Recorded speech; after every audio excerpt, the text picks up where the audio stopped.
Hello, fellow fantasy sports junkies. I'm your host, Joe Booze Rum, on MFSN's The Hub. With me, as always, is Vlad to the Bone, also known as Casey Scheinvold, Fantasy Pros expert Andrew Seifter, and, as always, Ross the Boss. Hi, everybody. I'm Ross the Boss, and I'm going to talk fantasy sports with you, cowboy. I'm excited. We have Larry the Cable Guy on today. Larry the Cable Guy. Can you believe it? Mr. Nebraska himself. He's on today. And Dan, what's our first segment today? I totally forgot. How could you forget, Ross? Give me a break. You know what we're doing. Up next is First and 10. First down. Okay, guys.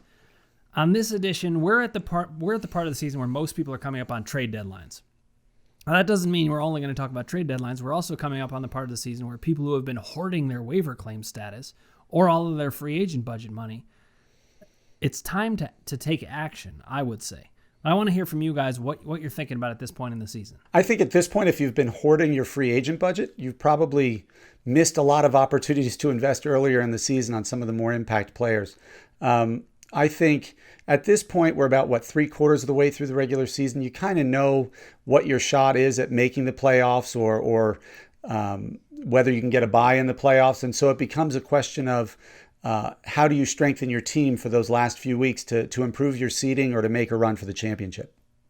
Yeah, it's kind of interesting. Normally, I agree with what Casey's saying. I think when it comes to spending your fab budget or a number one waiver priority or something like that, I think it's usually a poor strategy to wait too long to do it, especially with the fab budget, because if you get a player early in the season, you get an impact player, you get them for the whole year. You get them towards the end of the year, you're not getting as much value out of that, even if they're a great player, But this year has been a little bit strange because I don't think it's been a particularly great year for the waiver wire. So people who actually have just kind of shown restraint and not spent their money or their number one waiver claim might be actually in a good position right now, because you never know what star running back might, tear their ACL next week. And then we might see these players we've talked about on our waiver wire show, an Alexander Madison, a Tony Pollard, that kind of a player suddenly become an every week, top 15 running back. So, but I think, like, generally speaking, what I'm looking at right now, we've talked about it, I think, before, once you get through the bye weeks, what I really want to do is I want to make a trade if I can, or a couple trades to strengthen my starting lineup as much as possible. This is the type of time of year where I start looking at handcuffing my running backs and maybe even a wide receiver. And then on your bench, I don't want the Cole Beasley types who are, these wide receiver threes with no upside. I want to stash really high upside players on my bench. Do you guys consider, Ross, I'm going to ask you first because you've been shut out so far. I don't know why, but I want to ask you if you think making a trade at the trade deadline is basically like a prerequisite for being a really good fantasy manager. Obviously, you don't want to just make any trade, but what do you think about that? If you want to be a winner, you should listen to Ross the Boss. This is how you're a winner and you're a loser. You're a winner. I'm in the middle of the pack. I need a couple more wins and I clinch my playoff spot, okay? So what I do is I look at the standings of my league. I go with the three last place teams who have no chance at all of making the playoffs. They need a lot of help. They need running backs, they need receivers, whatever they need, I have, especially in my bench or even starting. I'll go after their star player. I'll give them a 2-for-1. I'll get their star player like a Tyreek Hill on my team. I love to grab him and give away some two starting running backs or two, like one receiver, one running back. But this is where I can take advantage of the teams that are mathematically eliminated. These guys are upset. They're frustrated. I made friends with them as I discussed at these parties, these draft parties. I'm their best friend. They love me because I'm funny, articulate. I have great stories. I'm Ross the Boss. They know who I am. I call them on the phone. I say, I'm making a trade offer to you. Just be ready for it. And they see it and they usually accept it. They want to be in business with Ross the Boss. That's how I win my league. If you want to be a winner, you follow my trail. If you don't, you'll just be a loser. It's up to you. Well, if somebody's making a trade after they're mathematically eliminated, I think that might generate some controversy in the league. Maybe you just impress them at the dinner parties by telling them about how you wanted to waive Ezekiel Elliott and Chris Godwin or something. But but no, I agree with your basic premise though. If you can get that 2-for-1, it's a great thing to do, and that's why it's so important early in the season to build up that value on your bench, because what you're really going to have to do to get those deals done realistically is you're going to have to overpay. You're going to have to give up say you gave up a wide receiver who's just a little less good than Tyreek Hill, and then you also give up a running back, like an RB2 or something. You're overpaying, but if you have enough good players in your lineup, it's worth doing for you. So those are the kind of deals you have to make to pry away a star player from another team. And you got to remember, the teams that are winning, the teams that are like ahead of you or close to you, they're probably not going to trade with you. They're nervous. They know like you're trying to get something that can help you. So they're not in the business of helping Ross the Boss. They're in the business of destroying Ross the Boss. So that being said, that's why I said look at the standings. It's really important before you make a trade is you look at the standings, because those teams, they want to do something. They're bored. They're sitting at home losing every week. They want something to do in the league. That's why they want to trade. There's two things I like about what you're saying there, Ross. First of all, you got to understand who you're trading with. There's no point in trying to trade with somebody who's either not interested or totally out of it in a way that they're not going to go for it. But there can be people like that who would be interested if, let's say they need a 6-game run and you're giving them 3 people for their best player. They might as well take a stab at it. So you got to look at the standings to know. But here's the other thing.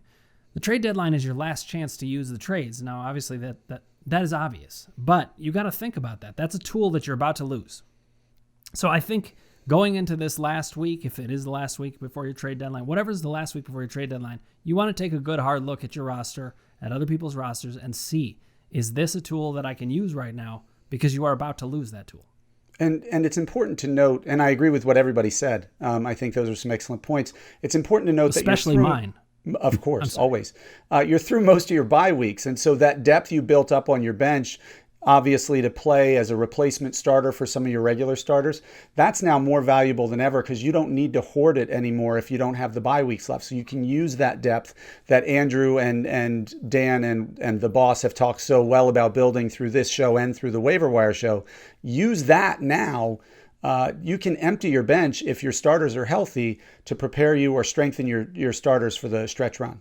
Yeah, and speaking of the bye weeks, we're not quite done with them yet. And one strategy I do really like with for trades is, this year we've seen a lot of these running backs who sort of have stepped it. We've had running backs have minor injuries where they're out 1 week or 2 or 3 weeks maybe, and their backup all of a sudden is a top 20 running back, but for a short amount of time, like a Boston Scott, something like that, right? So if you have one of those players and you don't need them on your own team, find the team in your league who is having a bye week crisis and they're just struggling to barely make the playoffs and they need a win or they're out, right? And go to that team and say, let's swap our wide receiver 1 or our running back 1. Theirs is a little bit better than yours, and you get the slight upgrade. And you, in exchange for that, you give them this other player that can help them win that week or maybe 2 weeks in a row. And they'll be willing to do that because they're in desperation mode. So knowing where your opponents, how they're looking at it, where they are in the standings, what they need, you might know what they need more than they know what they need, and you can convince them of it. So I think those are the kind of deals that I would look to make. And if you can trade, like if you have a Zeke Elliott or even like Lamar Jackson, if you can trade them and get some value for them, trade them now, because they're not going to improve during the season. The season's 3/4 done, like Casey said. Those guys have no value. They're not. I know there were number 1 picks or first round picks during the draft or close to it, but their value dropped tremendously. They're not. Elliott was like the number 20 running back last week. He's barely in the top 20 anymore. And Lamar Jackson, his stats are horrible. You could pick a guy on waiver wire with better stats than Lamar Jackson. Although he is on pace to have the second most rushing yards for a quarterback ever behind himself from last year. Okay, fine. Well, no.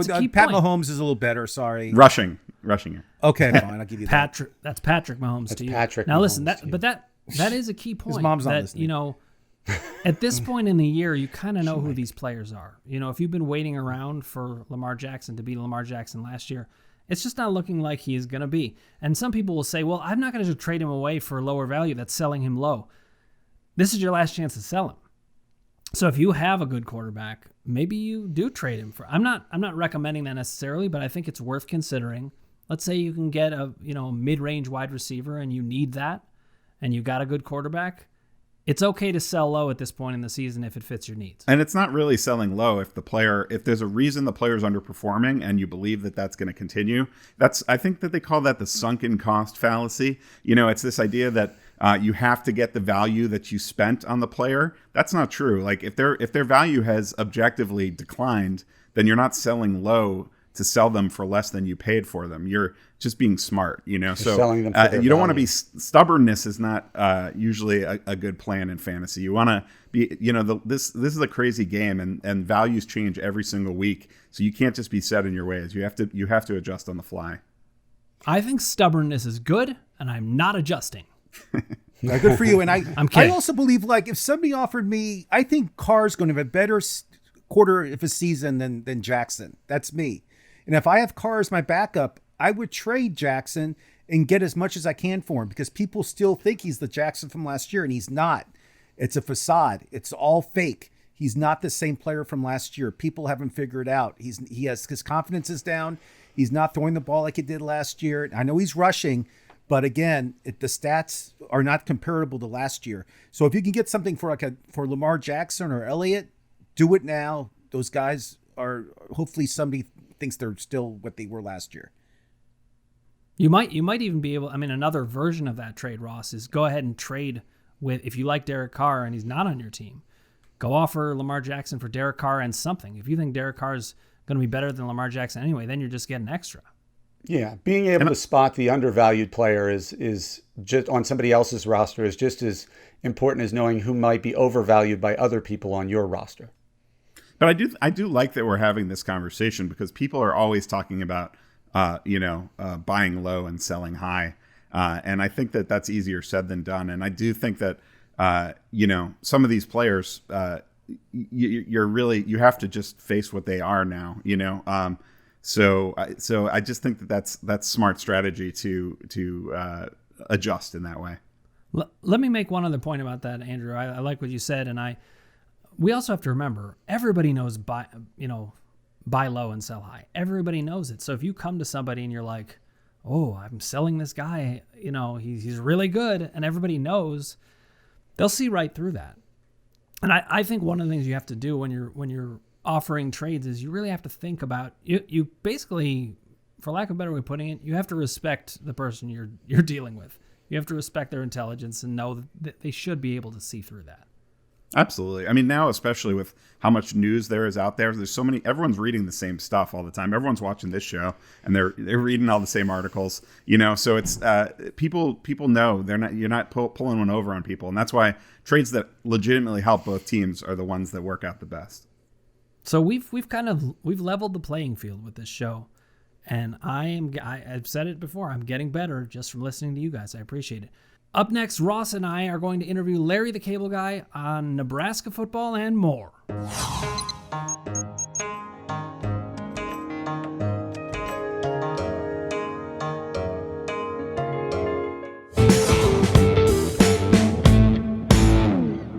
Hi, everybody. I'm Ross the Boss, and we have one of my favorite guests ever worked with is on the show today. You can hear him on Sirius XM Radio, Blue Collar Comedy Channel. He's a regular on that. He actually does it with another friend of mine, Jeff Foxworthy. But we have him here today, and it's Larry the Cable Guy. He's a big Nebraska guy. We'll be talking about that. Larry, say hello to everybody. Hey, get her done, everybody. Get her done. Good to see you. Larry, just for you, I'm wearing my Arizona State hat, trucker hat, forks up. That's right. I know you love college football. I love college football. Dr. Dan doesn't really know college football, but he loves it. Oh yeah, I got to talk to you about Arizona- that, Larry. I don't have a team. Maybe you can hook me up with Nebraska. We'll see. Yeah, you got to get with Nebraska. We're going to be up and coming. We've been down for a while, but we're getting her turned around. But I got to tell you, Arizona State was the last time that I think Nebraska got shut out. That was 19-0. 19-0. The Snake. Jake the Snake Plumber. I remember watching that game. It was like Thanksgiving week or something, right? It was I believe it was in November. I was driving home listening to that from a gig in Melbourne, Florida. I was driving home, and I remember hearing that. I was so upset. So before we get started, let's talk about you. there's a pandemic going on, as you know. How's it been treating you? Where are you? Tell me about your tooth. You look like Yeah, you're- my tooth. I lost this tooth to COVID. I was gonna say, was that the pandemic? Yeah. Yeah, the Knock your tooth right out. COVID got to that tooth. I don't know. I guess its immunity had worn down and just kind of popped out on me. No, here's the deal. I've always had bad teeth. I've just my mom's had great teeth, but my dad had bad teeth. My brother had. It's not that I don't brush my teeth or stuff. I just got bad teeth. So I had this tooth fixed, and they put a little deal in there. They said I didn't have to get an implant, and they did something with it. And I said, "That's all right. That's good." He goes, "Yeah, you don't need an implant." I said, "Okay." So I'm chewing some gum the other day, and I hear a snap. And the little thing, the little pod, the thing they put up in my tooth snapped. And I'm like, well, this is good. So now I got to get an implant. So I'm going to go. They just prepped me for my implant. And I have like a clear thing to go over my mouth with the old tooth in it. But it's such a pain in the neck. It squeezes my teeth. I said, you know what? This is a sports show. I just look like a hockey player. I'll keep my tooth out. Now, do they have, now you're in Nebraska, in a small little town of 200 people. Do they actually have dentists in Nebraska? I mean, how does that work with the implant? Well, they take turns doing certain things. And so, fortunately, the guy that was dentist this week had went to junior college for electricity. So he had some tools on him. I'm the mayor next week. Is it like Green Acres? Is it like Green Acres out there? Yeah, you're like, you got a plumber and a dentist, and they just. No, we do. We got fantastic people. I'm only 30 minutes from the state football stadium, so everything I do is in Lincoln. So we got everything you need. And here's the thing about Lincoln: it's a great city. And they just started something called Grow Lincoln. Let's grow Lincoln. I'm like, no, don't grow Lincoln. Lincoln's fantastic the way it is. I don't want a bunch of dirtbags moving in here and then making Lincoln suck. You know what I mean? Right now, Lincoln is the perfect size. People always say to me, boy, what's it like in Nebraska? I live, I always tell everybody, Nebraska sucks. The weather sucks. The people right, you don't want them to know. Whatever you do not move to Nebraska. That way, nobody moves here and we can keep it nice. I say the same thing about Cleveland. I'm in Cleveland and everybody rips on it. And I'm like, great. I don't want anybody to know this place is great. That's the thing. When you get something good, you don't want anybody else to come in and ruin it, you know? Okay, so no one go to Nebraska. Let's talk about Nebraska football. I know you're a big supporter of Nebraska football. You have a suite at the game. You throw hot dogs at halftime to people. Do you go? Are you going to any of these games? That I know you guys played 2 games already. Did you go to last week's game against Northwestern? First of all, I used to throw hot dogs. I quit throwing hot dogs because I fired one out one time and it came out of the wrapper and the hot dog went one way and knocked some old lady's glasses off. So I figured I better quit. That's a true story. Then I started throwing leftover Skittles. I know that. Who wants potato salad? Then so they kind of dampened me down on throwing stuff out of my sweet box. But yeah, it's I grew up here. I mean, yeah. From the time I was born till the time I was 45 years old, Nebraska was always in the top 10 and always played a New Year's bowl game for 40 something straight years. So all I knew was winning football. And then of course we hit the downslide, and man, Ross, it's sad, man. Now I got kids, and my ultimate dream was to get this sweet box, and I can take my kids to the Nebraska games, and my kids are going to be Nebraska fans. My Nebraska hasn't been good since my kids were born. Now they don't even care about going to the games. And my daughter's that wants to dance, and she just told me the other day that when she goes to college, she wants to go to Oklahoma. I'm like, oh my God, my life is a shambles. That's the worst thing you can say to a Nebraska fan is, I want to go to Oklahoma. One of my all-time favorite names in college football history is I Am Hip, and it's I.M. Hip. He was the quarterback for Nebraska back in the day, and I think he was Remington. Yeah. And You know what? Think about him. He was an I-back, and he was a walk-on, and he came from South Carolina, and he didn't have a dollar to his name, and he walked on, left Wow. South Carolina, drove to Nebraska, and was a walk-on. And one of the starters got hurt. I think it was Rick Burns or whoever. I think he was behind Rick Burns. And he came in and he rushed for over 230 yards. And from that point on, he was a household name. I am the most successful walk-on running back at Nebraska. it was unbelievable. And this year, you have a little quarterback controversy going on in Nebraska. You got your Adrian Martinez, who's been your quarterback for 2 years, and you got the redshirt freshman Luke McCaffrey, who is actually Christian McCaffrey's brother, both battling it out, who's quarterback. And your coach has not told anybody who's starting on Saturday. What's your thought? Well, I got to tell you, Luke McCaffrey, of course, he's one of the 47 kids that came out of the McCaffreys. I mean, his wife must still be in traction. How many kids they got? Holy smokes. So, yeah, you know, I love that Martinez. When he first came out, it was like, man, we got our quarterback. And then he just hasn't been the same. And in all fairness to Martinez, McCaffrey's bloodline for football is just amazing. These McCaffrey kids are unbelievable. And when McCaffrey hits the field, you can tell he's more decisive. He's faster. I don't know if his throwing ability seems to be good. That was the thing about Martinez. He was always pretty accurate. But, man, if it was up to me, and look, all these kids, I think they're all great, and I hate throwing any of them under the bus, and I think Martinez is good. But as of right now, Ross, I got to be honest with you. Who is it? I think Luke McCaffrey should be Nebraska's starting quarterback as of now.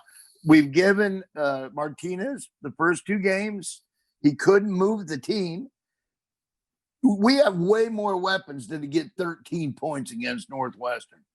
And I think McCaffrey's going to start. And I got to be honest, if McCaffrey starts this game against Penn State, I think you're going to see the Nebraska offense open up a lot more than you normally would. I think this is the kid. The cool thing about it, from COVID and everything, if he starts and he just tears it up next year, he's a freshman. But Larry, listen, you know, I'm a therapist, and I do not recommend throwing a 21-year-old under the bus. I'm just saying. Well, you know, I agree, but he's had his chances. He's had 2 years. Larry, it's 2 years playing. Don't listen to me. I went to Brown University. There was nothing to root for. I mean, I'm an Ivy League kid. Sell me on Nebraska. I want to root for a college team, but it's not in my blood. Okay, Larry, let's talk Big Ten football. You got. Oh, he doesn't even want to. These are the matchups this weekend. No. Ready? Penn State. Hey, look. Listen, Danny. If you want to root for a team like Nebraska's a blue blood, when you think college football, you think Nebraska, Oklahoma, USC, Texas, Notre Dame. They're a blue blood team, and I think they're the third or fourth winningest team or fifth winningest team, the top 5 at least. Top 5 winningest team ever in college football. We're history. gonna talk. I think you're gonna sell me on this. I'm a yeah, free I agent. mean, we've had some. I'll admit it. We've been down. We've had some down years, but I think the reason why because ESPN always trashes us, and I think the reason why is this: because we were the Alabama of the '90s. You know, we went for that 5-year period. We went 63-3, and we should have won back-to-back national championships. But Texas did a trick play, and they got a first down on. We would have won 4 national championships in a row. We won 1, and then not a year, and then all of a sudden we won 2 in a row. So they should have won 4 in a row. So whenever ESPN has a poll, hey, who's the greatest here? They get hammered by Nebraska fans. So they can't run a decent poll because Nebraska is going to win every poll they got because our fans won't stop till they win the poll. So I think that they always love now rubbing it in that we're not where we used to be because I think they just hated their phone lines getting screwed up by Nebraska fans. Okay, so this weekend, you guys are playing Penn State. And you're getting 3 points. What do you think? Penn State, They're 0 I, 3, just so you know. They haven't won a game yeah, either. I'm surprised that they haven't won a game yet. Are they 0-2 or 0-3? 0 They're 3. 3. Oh, that's right, because we had a COVID game. Yeah. You know what? I think we're playing at home. I think the 8 fans that'll be there will pull them over the top. No, I think Nebraska will cover the spread. I think Nebraska is going to play really well this year. I think McCaffrey's the spark that this team I'm needs. taking Nebraska. I'm taking McCaffrey. I think they'll win the game upright. They don't even need the points. Yeah, I do too. I really do. I think they will. Let's talk about Wisconsin's playing at Michigan. And Wisconsin's actually a favorite by 4 points, which is unbelievable. Michigan's at home, and they're not even the favorite. The only reason I like Wisconsin at all is because my wife's from Wisconsin, and Barry Alvarez, of course, came from under Bob Devaney. So, other than that, the school itself is way too liberal for me. It's the kind of school to knock your teeth out, man. Yeah. So We're taking. Who you taking right. Well, then? hey, and this is a true story. I had heard this, that when Barry Alvarez went to Wisconsin, they gave him control over the football team. And so he wanted to change the uniforms. And I don't know if you know it or not, but when you look at Wisconsin, there are uniforms. Oh, you're right. They have Nebraska's uniforms. Yeah, they're red. You're right. And the story goes, the president said to Barry Alvarez, listen, we know that Nebraska is your alma mater, but does our football team have to look exactly like them? So, so he added a stripe. So I think he added a stripe to the helmets. Just so to make it a little different. They had 2 stripes instead of the one that we had, but the colors are exactly the same, Larry. You're 100%. I never noticed that till now. You're right. That's correct. Let me ask you a question. So when this whole COVID thing happened and the schools announced they're not going to have football games, the Big Ten came out and the Pac-12 came out and said, we're canceling the season. When that happened, your president of your university and your coach both came out and said, listen, we're not canceling anything. We're going to change conferences. We're leaving the Big Ten. We're going to see you guys later. I mean, what's your thought on that? I mean, hopefully, thank God everything worked out and everybody's playing football now. But what was your thought when that initially happened, when you heard Nebraska's season was going to be canceled?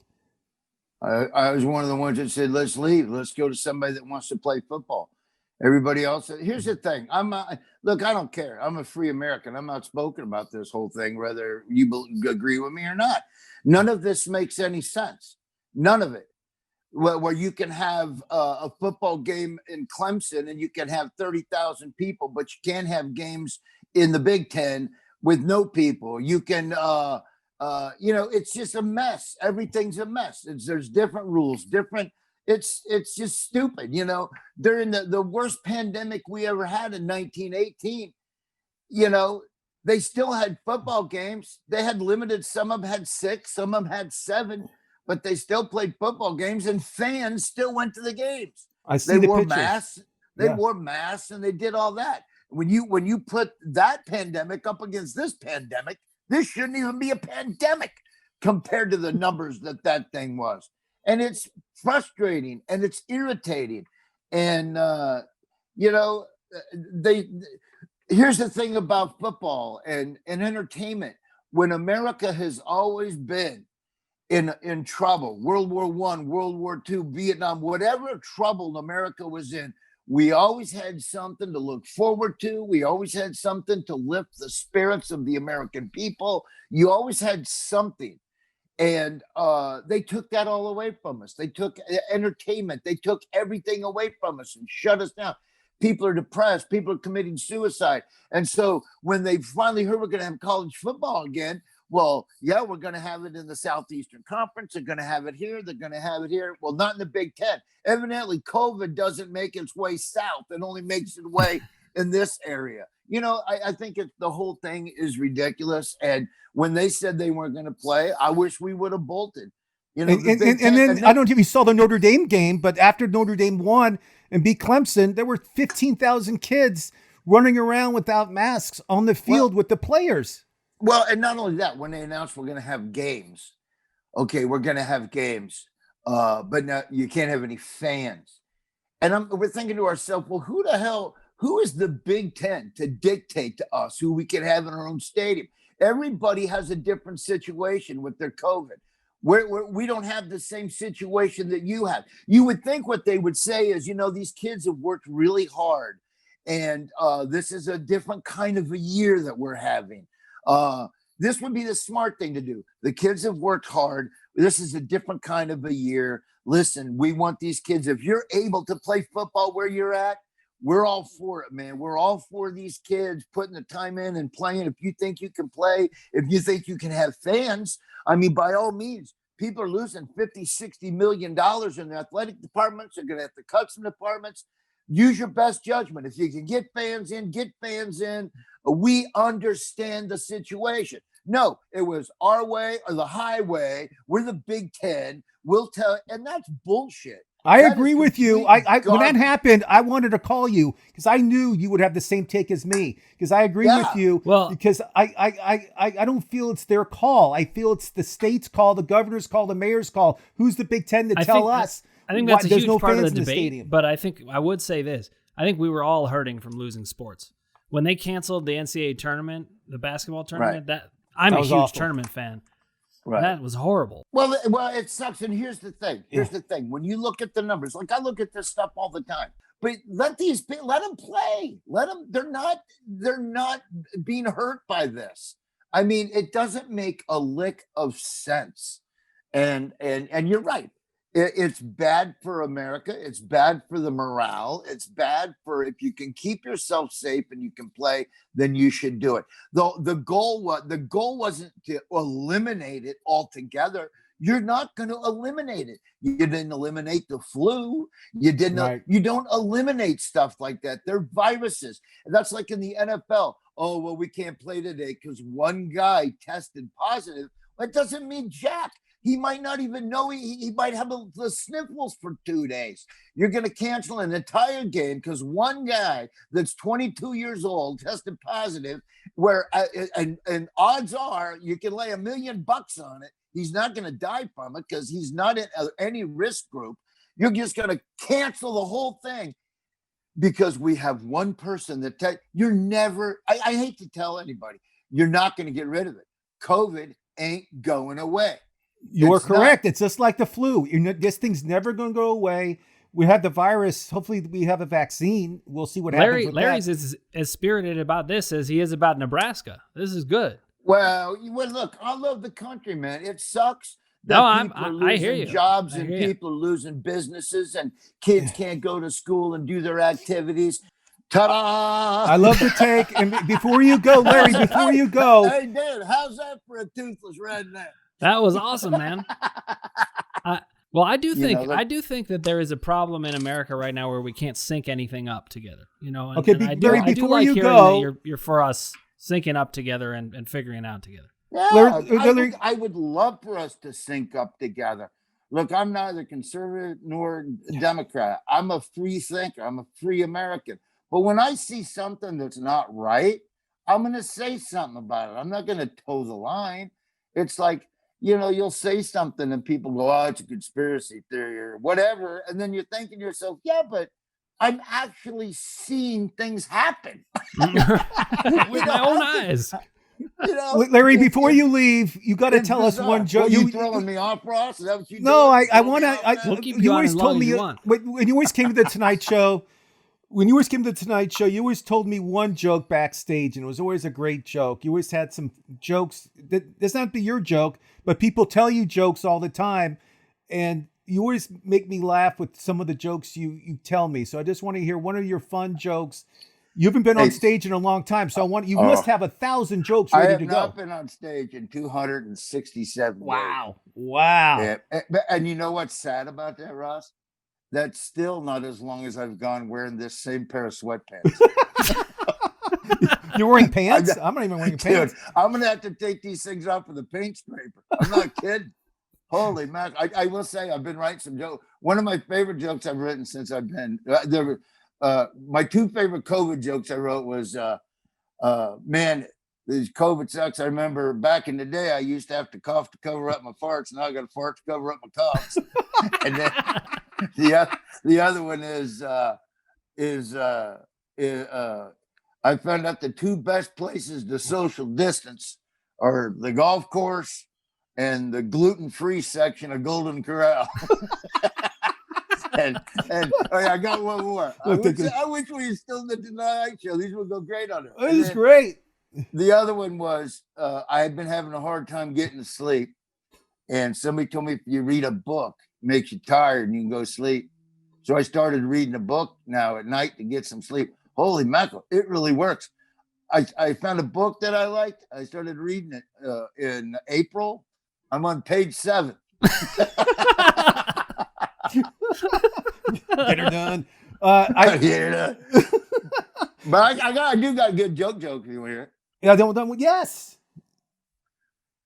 Kid takes his girlfriend home to meet his mom because he's a mama's boy. He wants his mom to like his girlfriend. She doesn't like her, so he's disappointed. So he breaks up with her because he wants his mom to like his girlfriend. He meets another girl, brings her home to meet his mom.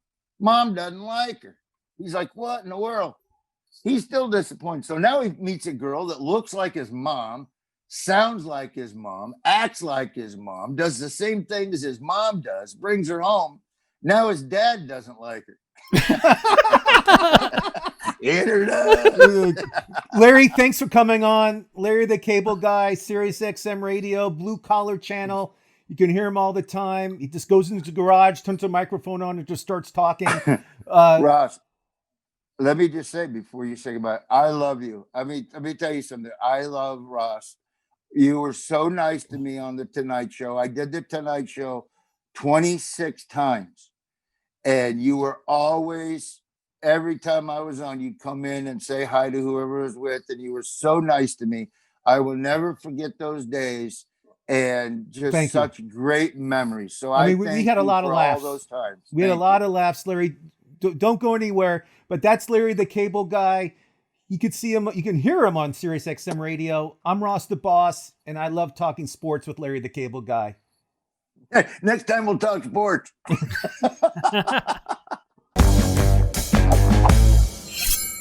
Okay, Ross, today you have 38 seconds on the clock. Go! Next year, fantasy football draft. If you were the first pick, you're taking Patrick Mahomes. You know why? Because he is unbelievable. This guy, in 40 games in his career, he's won 32 out of 40, which means he's 32-8 all time. 110 quarterback rating, 101 touchdowns all time. He is on a streak that's he'll probably break every quarterback record when it's all said and done. He's 25 years old. If you want a starting quarterback that's going to average over 300 yards a game, 3 or 4 touchdowns a game, it's Patrick Mahomes. No one else will do that during the year. Everybody was going to say Lamar Jackson. It's not Lamar Jackson. It's Patrick Mahomes. That's why he should be your number 1 pick. And I'm Ross the Boss.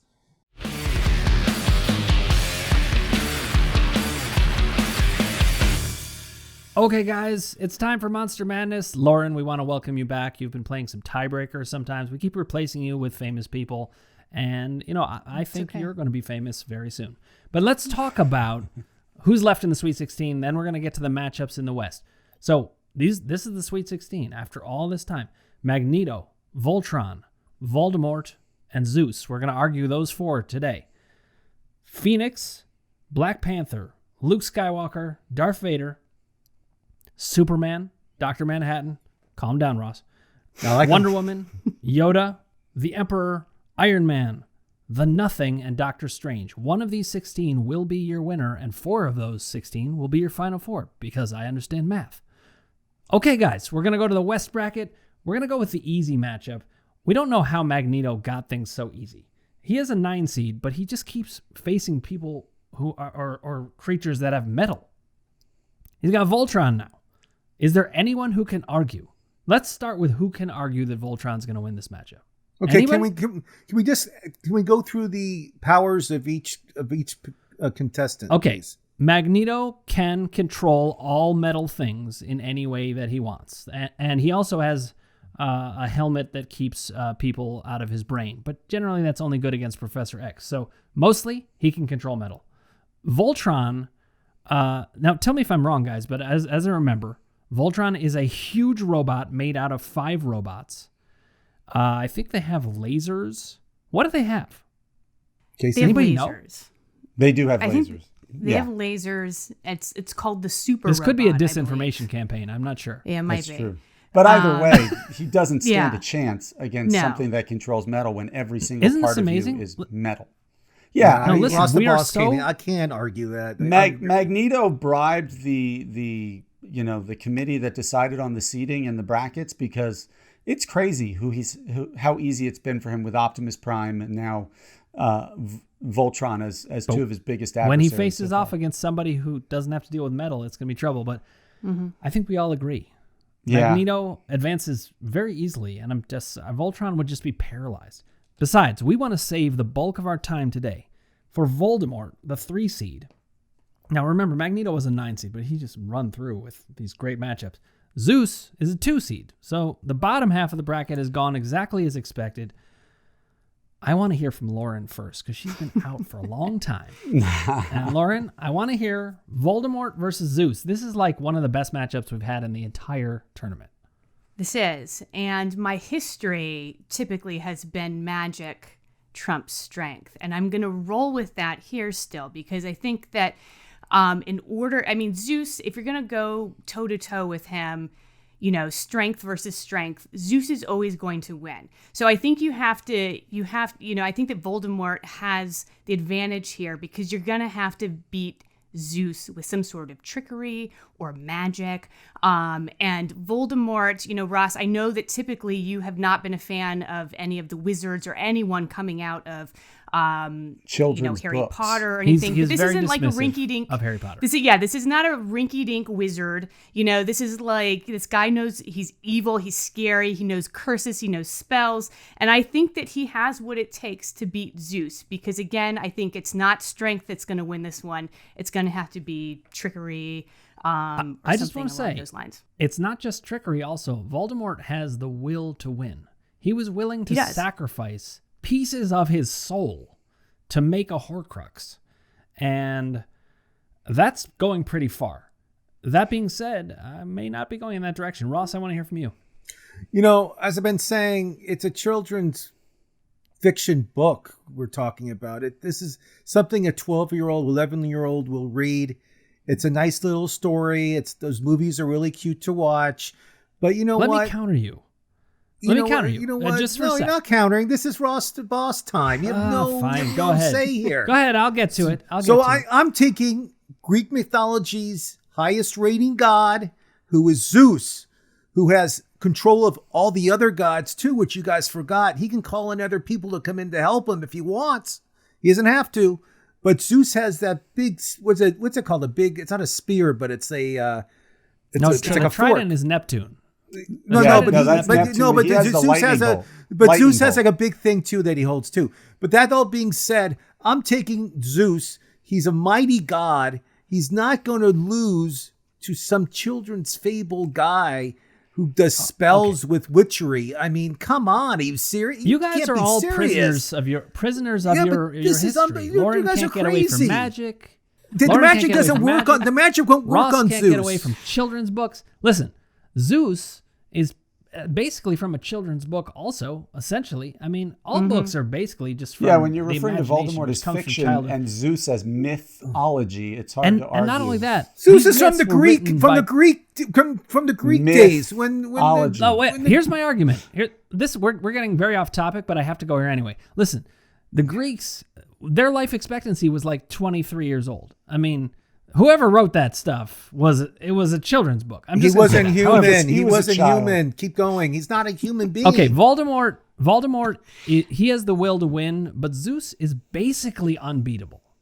And I think I agree with Ross's point. He could just bring in Apollo and just be like, Apollo, go to town on this guy. But Voldemort has a crew. He's got like a nasty crew, and he can bring them in too. And he's got the Horcruxes. He You have to can, find but out he was 7 of them. beaten by Harry Potter. His spells don't work. He's not human. Zeus isn't human. I His think spells this is won't headed for a work. tiebreaker. I think it's headed for a tiebreaker. But Casey, You know, it's, who do you think? it's I'm hard leaning because Zeus. It's on, hard Casey. because Zeus is a god of all things. Like I don't know where mortality ranks on when it comes to the gods, but they're pretty immortal. But at the end of the day, I agree with Lauren. Boom. Voldemort has 7 Horcruxes. So if he doesn't, you have to search the whole globe, find him, destroy him with whatever magical weapons you have to destroy him before you can even get the chance to kill Voldemort. Even if 2 or 3 of those Horcruxes were destroyed in the first 2 rounds, you still have another 4 or 5 to find before you can beat him. Zeus can just invent more time. He's kind of like he can a do cat. anything. He has 9 lives. I'm with Ross on this one. I have to say, Zeus is more powerful than Voldemort. Voldemort has a vulnerability. What is Zeus's vulnerability? There just is none. So listen, we're going to a tiebreaker. We're bringing in... Who is it? Andrew Seifter. Oh, not this guy. He's fantasy oh, pros, I not know. Mr. And listen, Madness I'm not going to expert. tell him what to He do never because he'll takes always my do the side. opposite. He'll always do the opposite. Andrew, you are a free man. You make your choice. Okay. Well, so I must admit I'm not a big Harry Potter guy. But here's my real argument on this. I think of all the things that people fear, the number one thing isn't magic. The number one thing isn't lightning or thunder.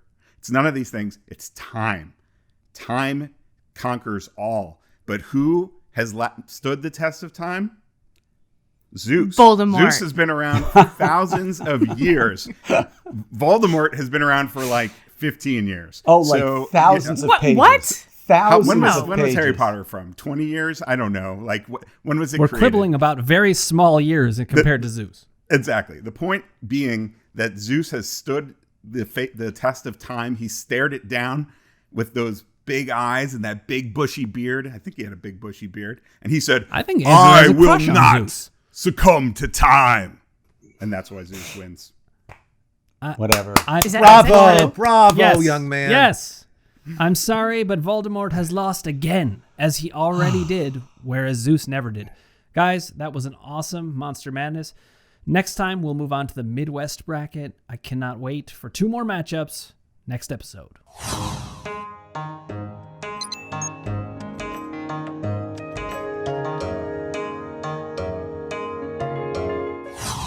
This was perhaps the greatest episode that has ever happened on any show. I can't argue, but that's because I am very agreeable.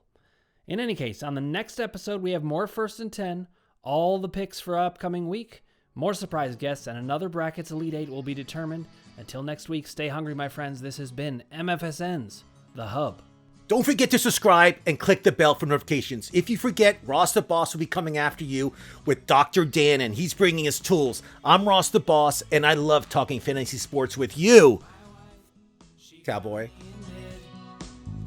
Lying with a blanket over my head, she asked if she could see who was under the blanket with me.